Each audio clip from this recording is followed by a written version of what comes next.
Hello and welcome to Meet the Candidates. I'm Glenn Walter, and this is your opportunity as a potential voter here in Frankfort and Franklin County to hear from the candidates, the people that will run for office to do the things that you need to do in the community to make Frankfort a better community.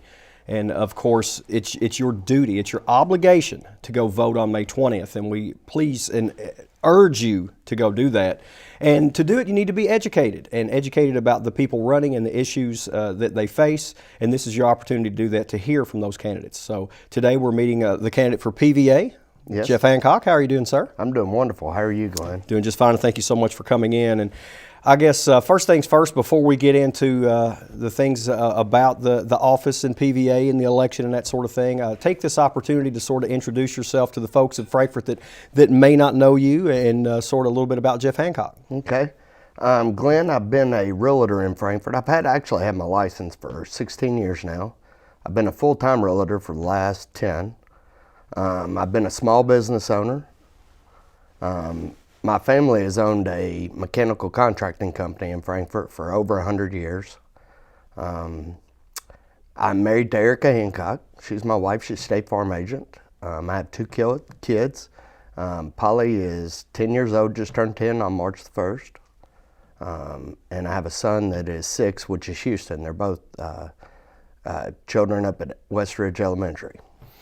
So obviously you're from the area, you understand the community, obviously with all your involvement, but I guess the question then becomes, why run for office of PVA, and if you're going to run, why choose now to do so? You know, that's a good question, Glenn, and we thought long and hard. We put a lot of thought into this. I've always been a steward of politics. I've always wanted to be involved. I've always wanted to help a community, especially Franklin County, a community that I love so much, grow and prosper.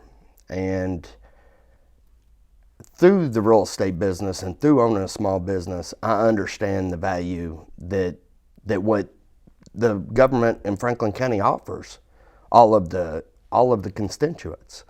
And it's time to get back. It's time to do something that for a community that I so dearly love. It's just time to get back.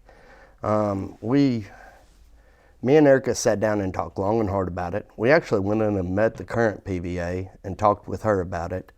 And we feel like we can offer some great tools to help Frankfort prosper and help Frankfort get back to growth instead of negative numbers. Let's talk a little bit about that. When you talk about the PVA office, a lot of people may not understand exactly how it works. If you're elected, how do you see the PVA office working, and maybe differences from what it's doing now?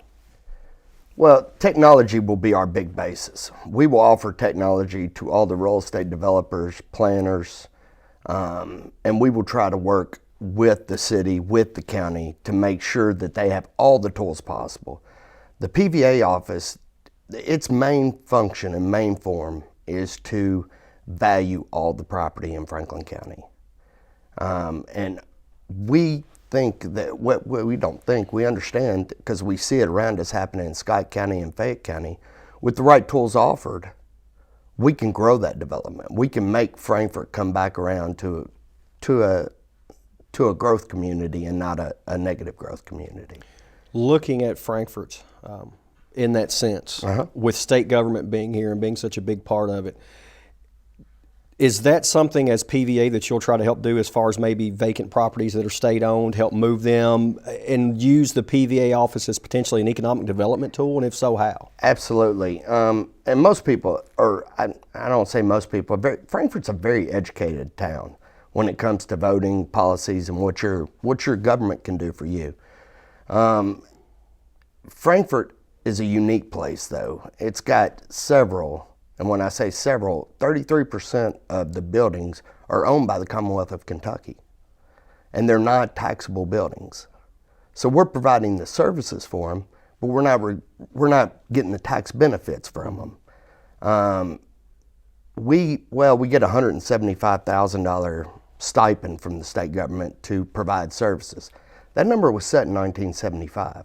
That's going to be one of the first things that we're going to go in. I mean, the government doesn't have to do anything about it, but we're going to work with the city and the county and hope that we can get something done on that so we can provide better services for our folks. So you're looking at opportunities like that to maybe increase the amount that state government puts back into the community. You've talked about technology. What are some other initiatives that you could see if you're elected PVA that maybe isn't going on right now in that office that you might try to bring to the office? We'll be seen out in the community. We'll be out in the community a bunch.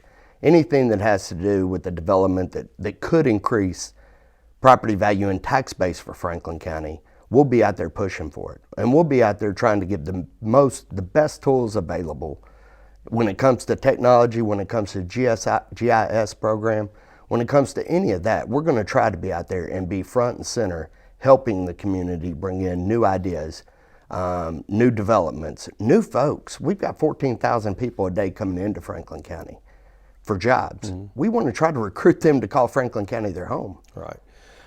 In looking at running for office now, is there something about the PVA office that you learned that you didn't know, or is there something that maybe you've learned that you could share with the audience that would be surprising about the office of PVA?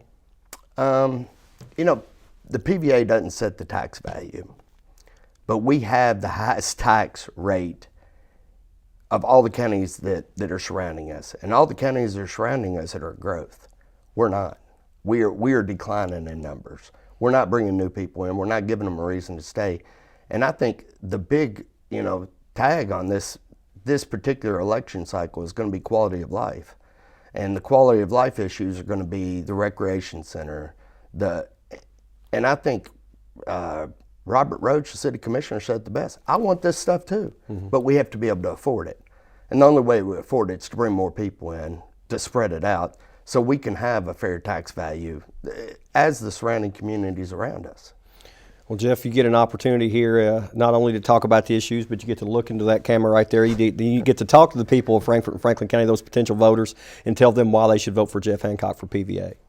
First, I want to say thank you, Glenn. I want to say thank you to the Frankfort Plant Board for putting this on. This is a great service to the community of Franklin County to be educated, and I really appreciate that. So thank you, guys. My name is Jeff Hancock. I would appreciate your vote on May the 20th.